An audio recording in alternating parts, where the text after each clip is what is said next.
오늘 말씀의 제목은 물을 공급한 기적입니다. 하나님의 공급하심이 여러분 삶에 항상 있게 되실 줄로 믿습니다. 공급은 두 가지가 있습니다. 일반적인 공급이 하나 있고요. 특별한 공급이 있습니다. 일반적인 공급이라고 한다는 것은 지금 우리가 대부분 사람들이 공급받고 있는 방식입니다. 뭐냐면 씨를 뿌리거나 아니면 구매하거나 해서 우리의 일용할 양식을 공급받는 방식입니다. 그것도 하나님이 공급하시는 방법입니다. 내가 내 돈 주고 사 먹고 내가 내 돈 주고 씨를 뿌리고 거기서 열매를 거두어서 먹는 것, 이것도 하나님의 공급하시는 일반적인 방법입니다. 그러나 특별한 방법도 있습니다. 오늘 말씀이 특별한 방법입니다. 그건 뭐냐면 내가 할 수 없는 상황에 하나님이 공급하시는 특별한 방법입니다. 환경을 통하든지 사람을 통해서 하나님이 공급하시는 방법이거든요. 특별한 공급하심이 있습니다. 그 공급함을 경험하게 되기를 축복합니다. 이번의 배경은 북이스라엘 여호람 왕과 남유다 여호사밧 왕과 그 다음에 에돔 왕 사이에 그리고 모압과의 관계 속에서 일어났던 사건입니다.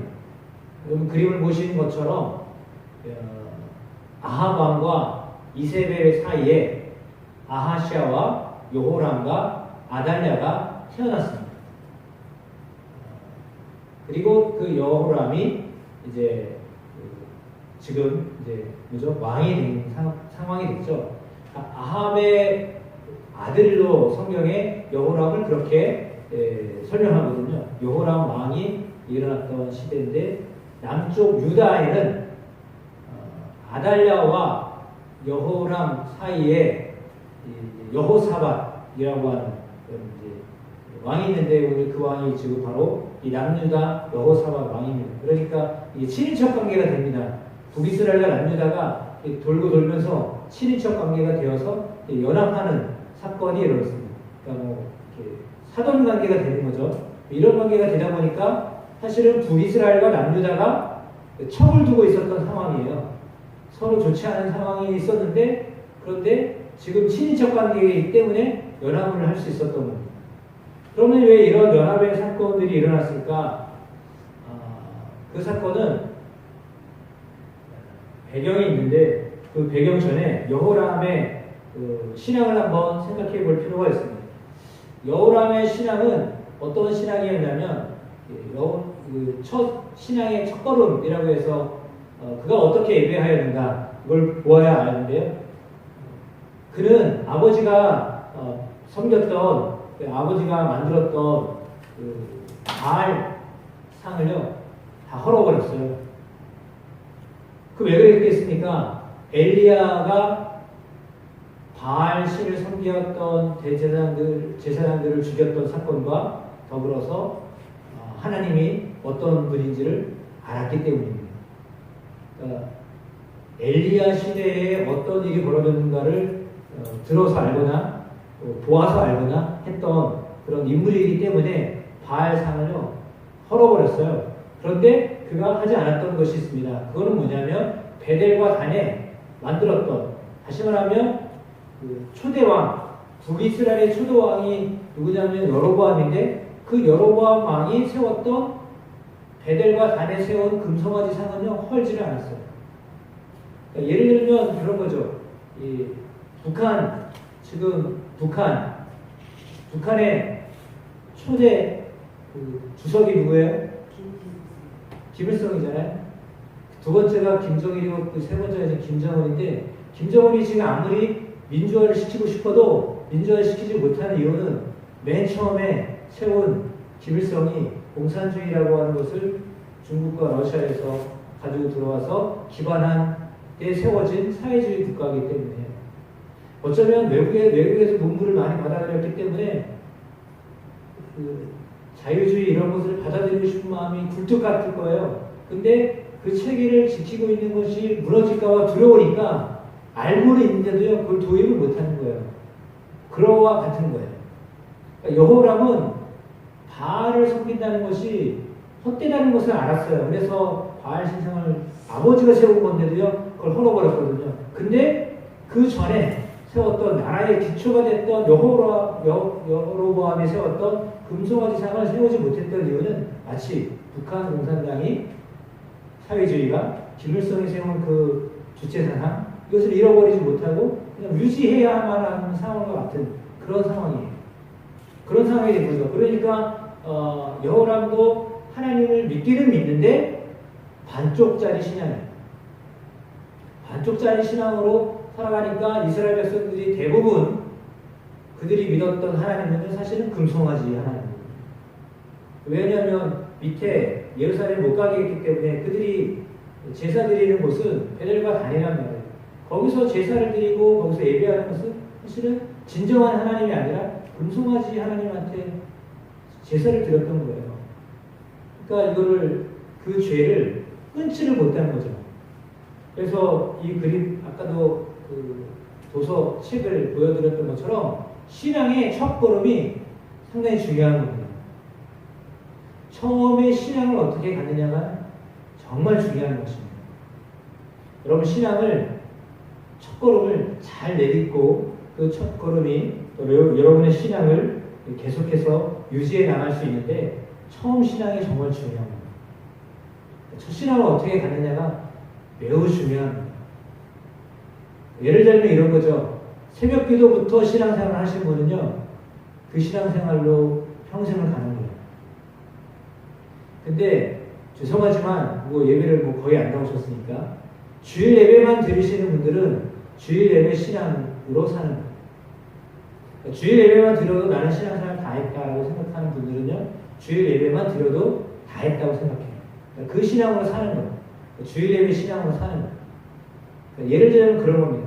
그러니까 새벽 기도로 시작하신 분은 새벽 기도 나오시는 분이 속회를 안 드리겠어요? 선교회를 안 가시겠어요? 그분이 주일 예배를 빠지겠어요? 그렇지 않거든요. 그러니까 가장 힘들고 어려운 새벽 기도회를 계속 하시는 분은요, 다른 신앙도 다른 예배도 잘 드리게 되어 있어요.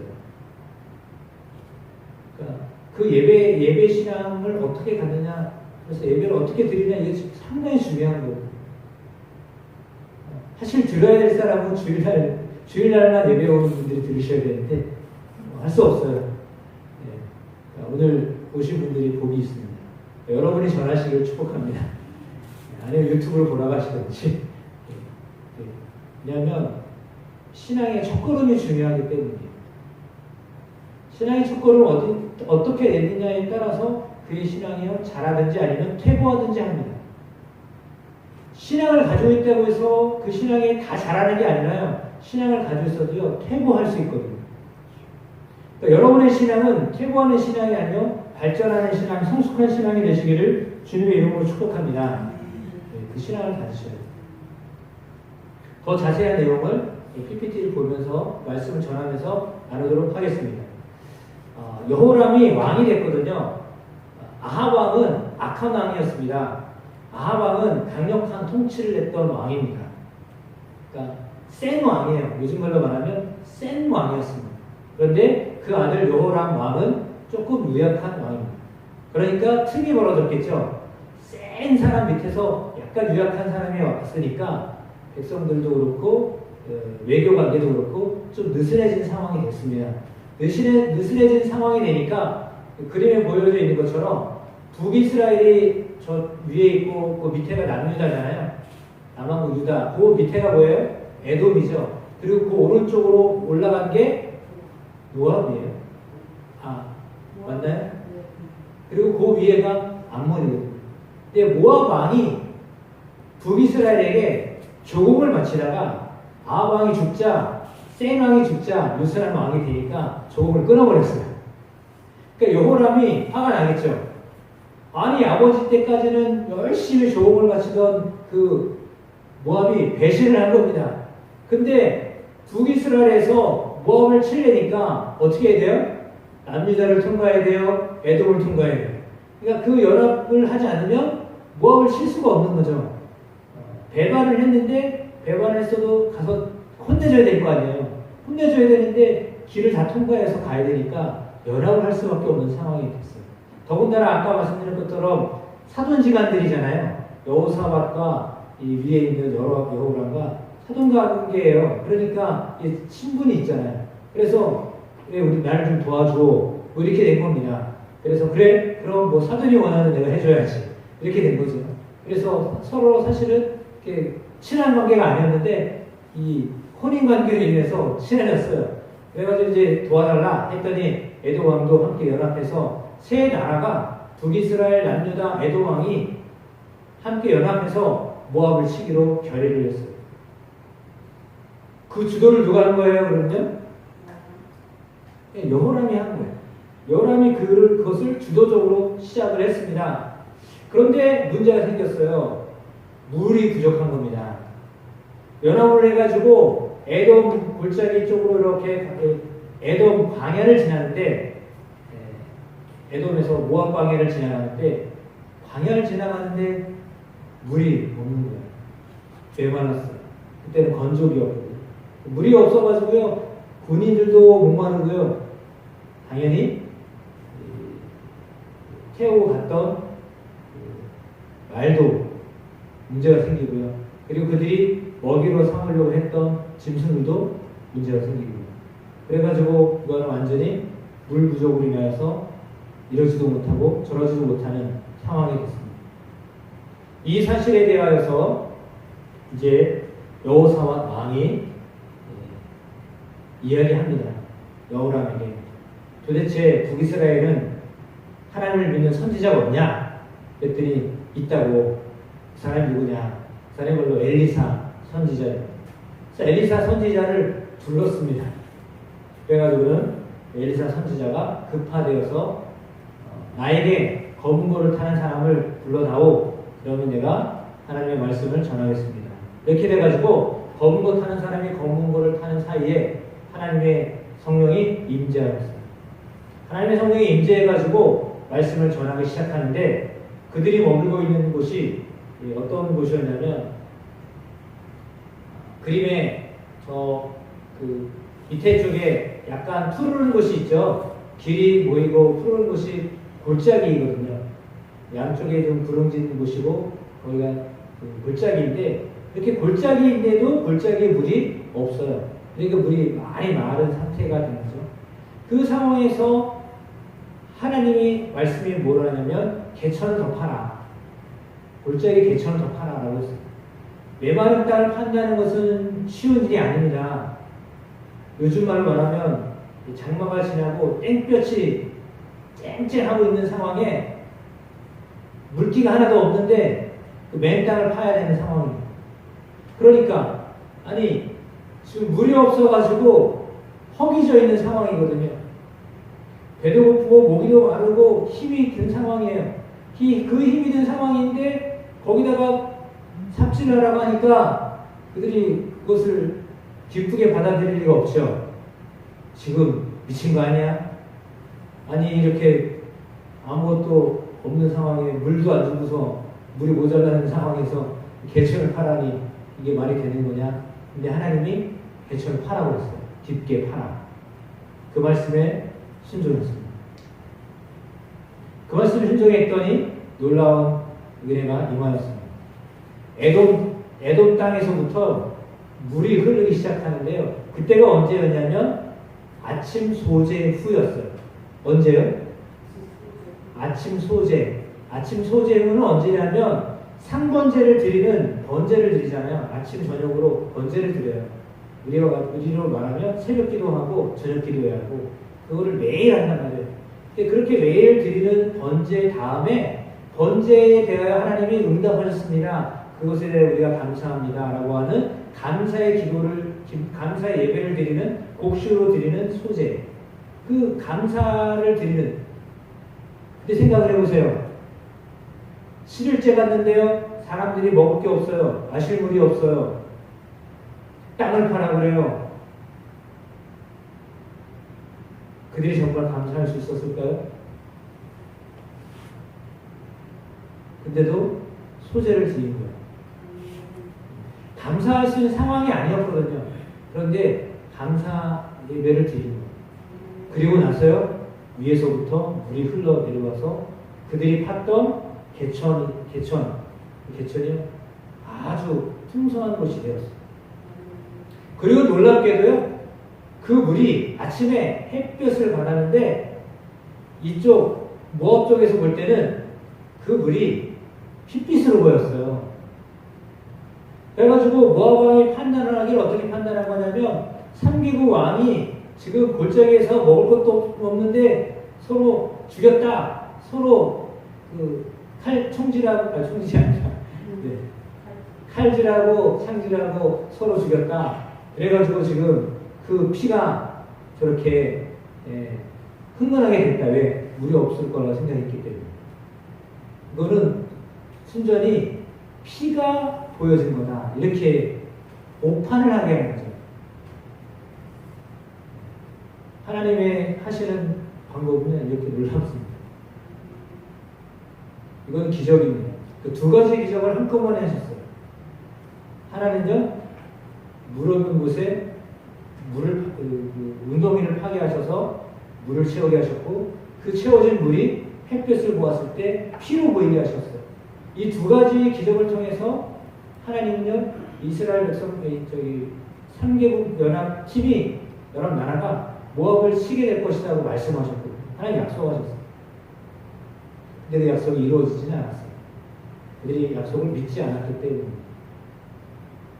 이것을 이 과정 가운데 제가 여러분과 함께 은혜를 나누고자 하는 것입니다.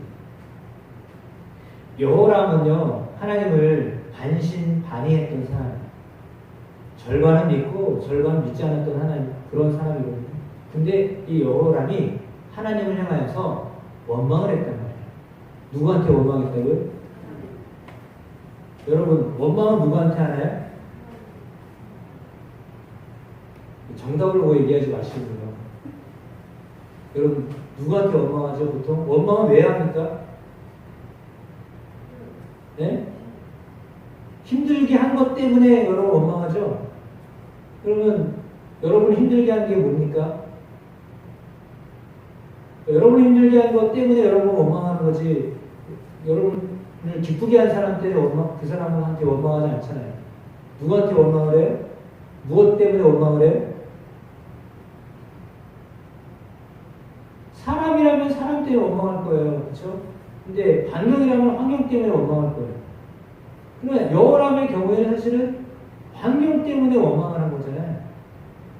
그렇죠? 환경 때문에 원망하는 거예요. 원망을 했는데 왜 하필이면 하나님께 원망을 합니까? 하나님이요, 이거를 보신 거예요. 뭐냐면 환경으로 인하여서 사실 원망하게 된 상황이잖아요. 그게 하나님 때문에 원망할 일이에요? 하나님도 제대로 믿지 않은 사람이에요. 근데 하나님도 제대로 믿지 않은 사람이 하나님을 원망했는데 하나님이 그 원망 소리를 들으셨단 말이에요. 이게 뭐냐면 잘 믿지도 않았는데 이거는 하나님이 해결하실 거야 라고 하고서 하나님께 원망한 거예요. 하나님 그걸 보신 거예요. 여기가 키포인트예요. 여러분의 삶의 환경이 어렵잖아요. 힘들잖아요. 지쳐있잖아요. 근데 그것을 하나님께 하소연하면 하나님이 주신 게 아니거든. 대부분 왜 저 결정은 누가 한 거예요? 여호람이 결정한 거예요. 자기가 모압을 배신했다고 해가지고 자기가 혼내주려고 갔던 거예요. 하나님이 허락해서 가는 전쟁이 아니란 말이에요. 자기가 원해서 자기가 판 무덤이에요. 자기가 힘들게 된 거예요. 근데 원망을 누구한테 했다고요? 자기한테 해야 될 거 아니에요. 원래는 내가 잘못해가지고 이렇게 했다라고 해야 될 거 아니에요. 근데 그게 그렇게 한 게 아니라 하나님을 향하여 원망했는데 하나님 그 소리를 들으셨단 말이에요. 그건 무슨 얘기냐면 그래도 하나님을 의지했다는 거예요. 원망을 했다는 건 뭐예요? 하나님을 의지했다는 거거든요. 그러니까 세상을 탓하면 세상으로부터 돌아오는 게 없어요. 여러분 아무리 세상을 탓해보세요. 세상이 여러분에게 뭔 보상을 해주나? 오히려 더 안 좋은 일이 생길걸요? 왜? 원망하다 보면 원망하는 일이 꼬리에 꼬리를 물고 일어나요. 세상의 구조 때문에 여러분 원망하기 시작해보세요. 그러면 다 안 좋게 생각해요. 다 악한 것으로 보여져요. 그 눈으로 보면 나를 힘들게 했던 환경을 보고 그 환경 때문에 힘든 것을 생각하고 그 환경을 계속 묵상하면 더 안 좋은 것들이 계속 보여져요. 그러면 원망이 열매를 맺어요. 무슨 열매를 맺어요? 원망의 열매를 맺어요. 원망은 원망을 낳아요. 그렇잖아요. 근데 아까 엘리사가 뭐를 했다고요? 하나님께 감사의 예배를 드렸답니다. 그 일을 만들어 놓은 여호람은 하나님을 원망했는데 엘리사는 그 문제를 해결하러 왔잖아요. 해결하러 온 사람은요, 하나님께 감사의 예배를 드렸다는 거예요.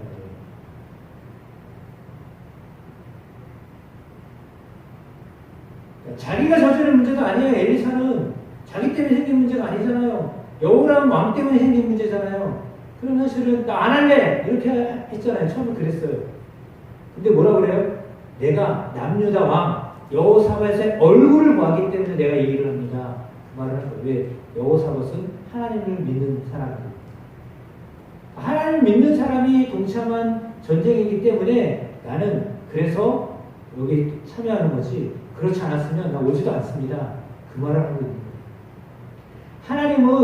하나님은 기적을 누구에게 일으키느냐? 하나님을 향하여서 살고 있는 사람에게 기적을 일으키세요. 그러니까 하나님을 향하여 살고 있는 사람에게 기적이 일어나요. 여러분의 삶이 기적이 일어나기 원하십니까? 그러면 내가 하나님을 향하여 살고 있으면 하나님이 기적을 경험하고 있어요. 근데 그 경험은 특별한 공급하심이에요.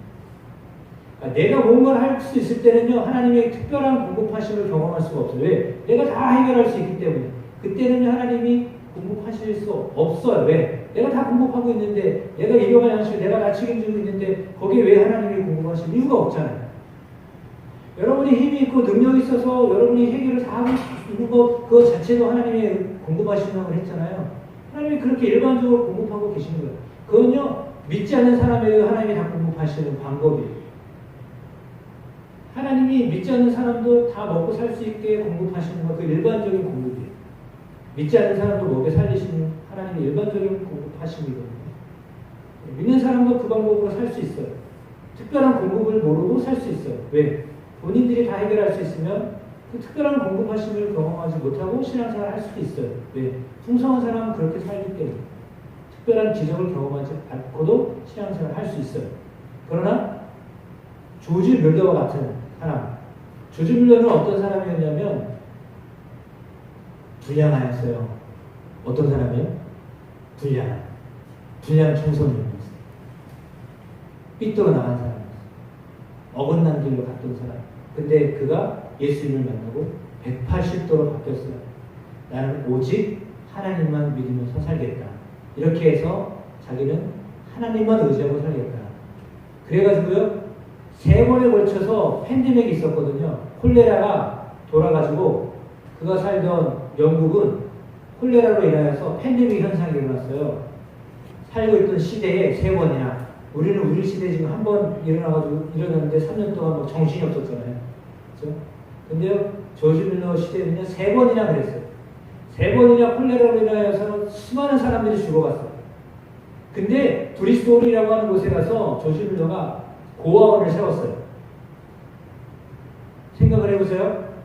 자기 먹고 살기가 바쁜 시대이었잖아요. 우리 코로나 생각하면 자기 먹고 살기도 바쁘잖아요. 소상공인이 얼마나 힘들었어요. 나라에서 지원금 주고 살고 이랬잖아요. 그거 받고 얼마나 좋았어요. 우리가. 남이 도와주니까. 인충 도와줘. 이제 세금 올라가는 생각 안 하고. 그러니까 그런데 조지 밀러가 그렇게 3번의 공황이 있었는데, 경제적 공황이 있어요. 팬데믹 현상이 일어났는데, 브리스톨이라고 하는 가장 힘든 지역에 갔어요. 거기다 고아원을 세웠어요. 나는 오직 하나님만 의지하고 고아원을 세웁니다. 사람들이 말을 했어요. 미친 짓이다. 정신 나간 거 아니냐.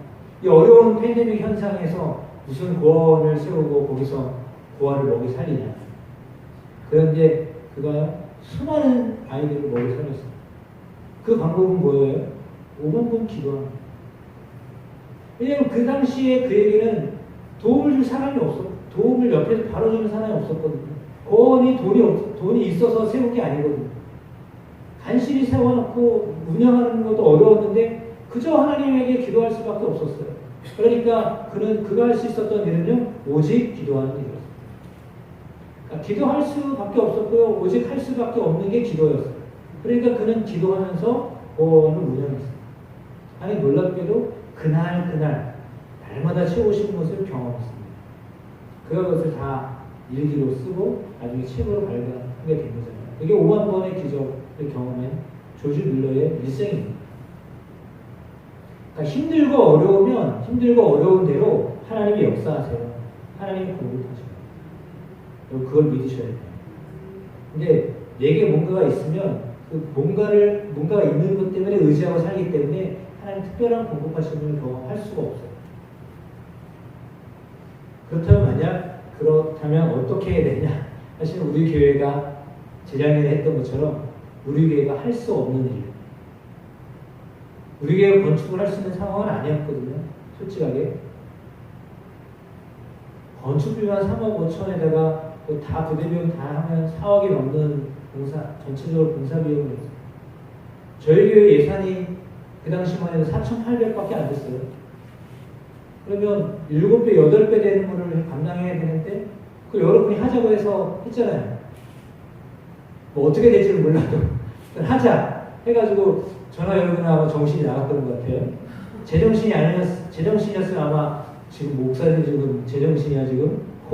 코로나 시대에 재정 채우기도 힘든데 교회를 건축한다고? 이랬을 거예요. 근데 여러분 가운데 누구도 반대를 안 했어요. 그건 저는 하나님의 은혜라고 봅니다. 하나님이 그런 같은 마음 주신 게 하나님의 은혜였어요. 우리가 감당할 수 없었던 일이에요. 솔직한 얘기고요. 우리가 감당할 수 없던 일이에요. 물론 감당하려고 했던 거죠. 빚을 지면 그 빚을 감당하겠다. 이런 마음으로 시작한 거 맞아요. 근데 하나님 빚을 지지 않게 했잖아요. 그 시대에 하나님이 메마른 곳에 우물을 파고 개천을 파고 물이 내려올 것을 준비해라 라고 한 거나, 우리 교회처럼 코로나 시대에 모이기도 힘든데 그때 다른 교회들은요 막 50%, 60% 모였던 상황이에요. 정말 감사해요. 우리 교회는 그때 교회들이 늘어났거든요. 정말 놀랍게도 하나님이 교회들을 붙이셨던 상황. 그래서 성도가 늘어난 것도 은혜였고요. 그리고 늘어난 상황에서 건축을 하게 하셨던 것도 은혜였어요. 그리고 빚 없이 건축하게 하셨던 것도 놀라운 은혜입니다. 그건 우리가 감당할 수 없었던 일인데 우리가 하고자 하는 마음을 가졌을 때 하나님이 이루셨던 기적이에요. 만약에 여러분의 삶에 그런 기적을 경험하고 싶다면요, 그런 무모한 도전을 하셔야 돼요. 내가 감당할 수 없는 그 무모한 도전에 믿음에 도전을 하시면 하나님이 그곳에 하나님의 공급하심을 경험하게 하십니다. 근데 우리는 대부분 그런 도전을 안 하죠. 왜? 위험하다고 생각하니까 도전을 안 합니다. 그냥 있는 대로 사는 것이 족하다라고 생각하고 지금도 은혜다 생각하니까 더 큰 은혜에 대한 사모함이 없습니다. 우리 교회가 아마 더 큰 것에 대한 사모함이 없었으면 그걸 하지 못했다라고 저는 생각하거든요. 근데 사모함이 있었잖아요. 왜? 교회에 계속 비가 새고 어렵고 그런 상황이었기 때문에 그 상황을 돌파하려면 새로 짓는 것 외에 방법이 없었잖아요. 방법이 없었던 거 아니에요. 그러니까 그 방법 외에는 없었는데 하나님이 그 일을 하게 하셨던 겁니다. 그래서 하나님은 우리가 어쩌면 기적을 경험하게 하신 것입니다. 우리에게도 같은 은혜를 하나님이 공급하신 것입니다. 하나님이 공급하신 것. 어떻게 하였을 때요? 저는 그 모교회 갔을 때 제가 간증을 하면서 무슨 얘기를 했냐면, 하나님이 우리 교회를 이렇게 돕고 계신데 그 돕고 계신 이유는 어디 있냐? 예배를 한 번도 빠지지 않은 것에 있다. 저는 그렇게 고백했어요. 코로나에도 우리가 예배를 한 번도 안 한 적이 없거든요. 계속 예배를 드렸어요. 새벽 기도도 했고요. 수요 예배도 드렸고요. 안 한 것은 뭐 속회를 안 모였지만, 그러나 공예배로 예배를 드릴 수 있는 것은 우리가 다 했어요. 한 번도 한 주도 거르지 않았어요. 심지어 우리 저나 아내나 코로나 걸렸을 때 그 방에서 유튜브로 새벽 예배 드렸어요. 수요 예배 드렸고 주일 예배 다 드렸어요. 하나님은 뭘 예배 드린다고 뭐가 달라지겠어, 뭐가 새로워지겠어. 아니요, 저는요 기적이 일어난다고 믿어요. 그게 우리 증언이에요. 저는 증언할 수 있어요. 어디 가도 저는 증언할 수 있어요. 우리 교회가 기적적으로 건축을 할 수 있었던 것은 빠짐없이 하나님 앞에 예배를 쌓았던, 재단을 쌓았던 것이라 저는 그렇게 자랑할 수 있어요. 자랑이 아니라 간증이죠. 감사한 내용이죠. 그러니까 우리가 하나님 앞에 예배한다는 것은요, 그만큼 놀라운 하나님 축복이 있는 거예요. 그 메마른 곳에서 웅덩이를 파고 할 거는 다 한 거죠. 인간이 할 수 있는 것을 다 해야 되는 거죠. 그리고 하나님 앞에 감사의 예배를 드렸을 때, 소재를 드렸을 때 위로부터 강같이 바다와 같이 물이 쏟아져 내려왔던 겁니다. 하나님의 은혜는, 하나님의 기적은 그렇게 하나님을 사모하며 예배하는 사람 가운데 임해요. 저는 그렇게 믿어요.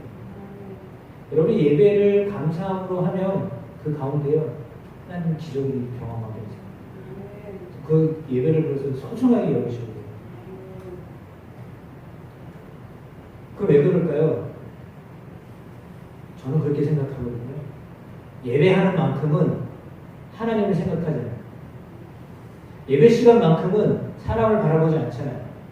예배 시간만큼은 걱정과 근심을 하나님께 맡기잖아요. 예배 드리고 돌아갈 때는 또 근심 걱정 다시 들어매고 다시 가지만 그 시간만큼은 그래도 하나님을 생각하잖아요. 그 시간만큼 하나님을 의뢰하잖아요. 그러니까 예배는요 하나님께 초점이 맞춰져 있는 거예요. 그래서 하나님이 예배를 좋아하십니다. 예배를 기뻐하십니다. 예배하는 사람에게 하나님 기적을 주시는 것은 그런 거예요. 왜요? 하나님만 바라보기 때문에. 그러니까 하나님만을 바라볼 때 하나님이 기적을 이루시는 거예요. 언제 기적이 일어난다고요? 하나님만을 의지할 때 기적을 경험하는 거예요. 하나님부터 오는 기적은요, 하나님만을 바라보고 있을 때 하나님이 주시는 거예요. 근데 내가 의지할 게 많으면요, 하나님을 안 바라봐요. 왜? 내게 있는 것이죠. 내가 가지고 있는 게 뭔가 이걸 어떻게 해결할까? 이리석기가 하니까요, 하나님을 의지하지 않아요. 하나님을 철저히 의지하시면요, 하나님은 기적을 경험하고 있어요. 그러니까 철저하게 하나님 앞에 예배하면요, 하나님이 기적을 경험하고 있어요. 위로부터 오는 놀라운 것들을 공급하게 하세요. 그걸 믿는 거예요. 그걸 믿는 여러분 되시기를 축복합니다. 그래서 하나님이 그 모압도 하나님 주시겠다고 약속하셨거든요. 근데 모압에 들어갔는데 모압의 왕이 자기 아들을 다른 신에게 바치는 맏아들을, 다음 왕이 될 왕의 아들을 신에게 불러 태워서 바치는 것을 봤어요. 그리고서 삼기국 연합군들이 놀래가지고 저렇게 되면 저 신이 우리를 가만히 내버려두지 않겠지, 도망을 갔어요. 누구를 믿어야 되는데요? 하나님을 믿어야 되는데 하나님을 의지하고 끝까지 갔는데 그 앞에서 보여주는 신 때문에 무서워가지고 다 도망가는 거예요. 하나님이 이미 다 너희에게 주셨다. 너희가 다 정복할 수 있다. 약속하셨는데요. 갔는데도 못 찾는 거예요. 땅을 밟았는데도요. 정복을 못했어요. 왜요? 보이는 신을 또 봤기 때문에. 하나님은 눈에 보이지 않아요. 그 하나님이 눈에 보이지 않아요. 눈에 보이는 것에 현혹되면 보이지 않는 하나님을 의지하지 않아요. 여러분 뭔가를 보고 거기에 놀라지 마세요. 놀라운 일이 일어날 것 같아도요. 놀라운 일이 여러분을 깜짝 놀라게 해도요. 그것 때문에 하나님을 바라보세요. 하나님을 바라보세요. 하나님을 바라봐야 하나님이 역사하세요. 놀라운 것을 봤는데 그 놀라운 것 때문에 기가지를 해가지고 도망을 가지 마시고요. 그 놀라운 일 때문에 하나님을 보셔야 돼요. 그 놀라운 일 때문에 하나님을 의뢰하셔야 돼요. 그럼요, 하나님 약속하신 것을 지키세요. 끝까지 가셔야 돼요. 믿음은요, 그 끝까지 가셔야 돼요. 끝까지 하나님 이루시는 것을 보셔야 돼요. 그 사람이 예를 들면 그런 겁니다. 경주를 하잖아요. 여러분 경주를 하는데 열심히 뛰었어요. 42.1 뛰고 마라톤을 열심히 뛰었어요. 100m를 앞두고 앞에서 꼬꾸라졌어요. 그 100m 앞두고 최고 신기라고 했어요. 근데 꼬꾸라졌어요.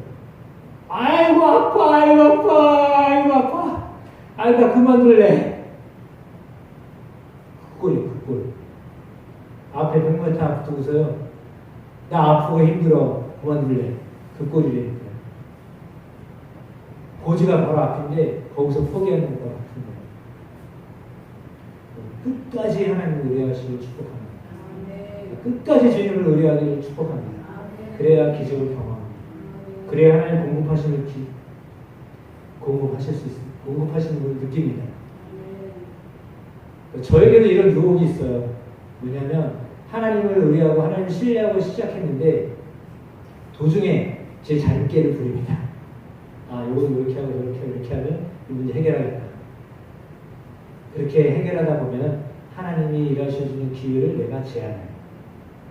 아시겠어요? 하나님이 하셔야 될 타이밍이거든요.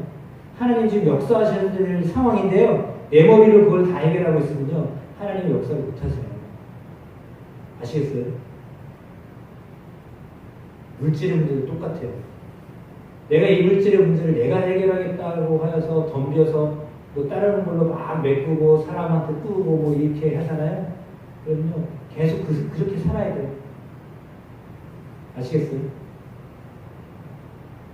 의지하는 방식대로 살게 되어 있어요. 내가 무엇으로 어떻게 사느냐 그 방식대로 사는 거예요. 내 머리를 의지하고 내 지혜를 의지해서 이 문제를 해결하겠다라고 생각하고 그렇게 살면 그 지혜로 사는 거예요. 근데 그것이 아니라 나는 오직 하나님 때문에 살겠습니다. 나는 하나님을 의지하며 살겠습니다라고 그냥 하나님만 바라보고 무식하지만 오직 하나님만 바라보고 문제를 해결했다고 하면요. 하나님이 도우세요. 그걸 경험하시는 거예요. 죽을 것 같아도 하나님 우리를 죽게 안 하세요. 굶어 죽을 것 같아도 하나님이 우리를 굶게 안 하세요. 그걸 믿으셔야 돼요. 그러면 공급하신 하나님을 경험하게 됩니다. 그러나 할 수 있는데 안 하면 안 되는 거예요. 내가 할 수 있는 것은 하시되 그러나 내가 할 수 없는 것을 인간의 방법으로 해결하려고 하지 마세요. 그리고 철저히 하나님을 의지하세요. 그러면 하나님은 여러분 경제적인 문제도 해결하세요. 조지밀러가 그 증인이잖아요. 하나님 그렇게 역사하시는 거예요. 그 믿음으로 사시는 여러분들이 축복합니다. 그러니까 우리가 어쩌면 부유에도 감사한 거고요. 가난에도 감사합니다. 네, 가난하면 하나님 역사하실 것을 믿기 때문에. 내가 힘들수록 하나님 역사하실 것을 믿기 때문에. 부유하신 하나님을 내가 경험할 수 있기 때문에. 그런 겁니다. 그러나 우리는 불신의 시대를 살아가고 있습니다. 그래서 믿음을 보십니다. 여러분을 어려운 골짜기로, 그렇게 애돔의 골짜기로 여러분 하나님이 몰아넣으셨다고 한다면 그때 땅을 파고 하나님의 공급하시는 기대하십시오. 그러시면 됩니다. 네. 마지막으로 북한 공산당 당원 이야기를 하고 마치도록 하겠습니다. 북한 공산당원이요 있었는데요. 이 공산당원이 열심히 주님을 믿었습니다. 고급 관료였어요. 그래서 조사를 받았거든요. 조사를 받았는데 죽을 뻔했어요. 근데 공산당원이 상당히 높은 위치에 있거든요. 그러니까 공산당원을 함부로 죽일 수가 없는 거예요. 그러니까 이 사람이 아무리 기독교인이지만 공산당원인 걸 누가 다 알고 있기 때문에 이 사람을 죽일 수가 없는 거예요. 그래서 죽기 직전에 이 공산당원을 감옥에서 내보냈어요. 혼자 살아. 근데 누구도 돕질 않아. 왜? 낙인 찍힌 사람이에요. 혼자 사는데요. 이제 죽을 날만 기다리고 있는 거예요. 정말 죽을 날만 기다리고 있어요. 근데 벽에서 소리가 나기 시작합니다. 무슨 소리가 났을까요? 무슨 소리가 나냐면 사락사락 여러분이 별로 좋아하지 않는 쥐가 벽을 뚫기 시작했습니다. 그러더니 벽이 뚫렸습니다. 그리고 쥐가 왔다 갔다 합니다. 그래가지고 이분이 허공으로 간신히 그 힘도 없는데 자기 옷을 찢어가지고 막아버렸어요. 쥐가 오고 가지 못하도록 막아버렸거든요. 막아버렸는데요. 그 쥐가 렁곡을 들고 왔다 갔다 합니다. 얼마나 놀랐겠어요. 근데 정말 놀라운 일이 벌어졌어요. 그 쥐가 먹을 것을 계속 가져옵니다. 그 쥐가 구멍을 뚫어놓고요. 이 공산나물이 먹을 수 살아날 만큼 계속 공급해줬어요. 쥐가 공급을 해줬어요. 싫어해. 기적이 일어나는 거죠. 아무 도와줄 수 없을 때 하나님은요, 쥐를 통해서도 공급하셨던 하나님이세요. 그렇게 공급하시는 하나님이세요. 그 하나님을 믿으시길 바랍니다. 그 하나님을 철저히 의뢰하면 하나님이 여러분 삶에 놀라운 일들을 이루십니다.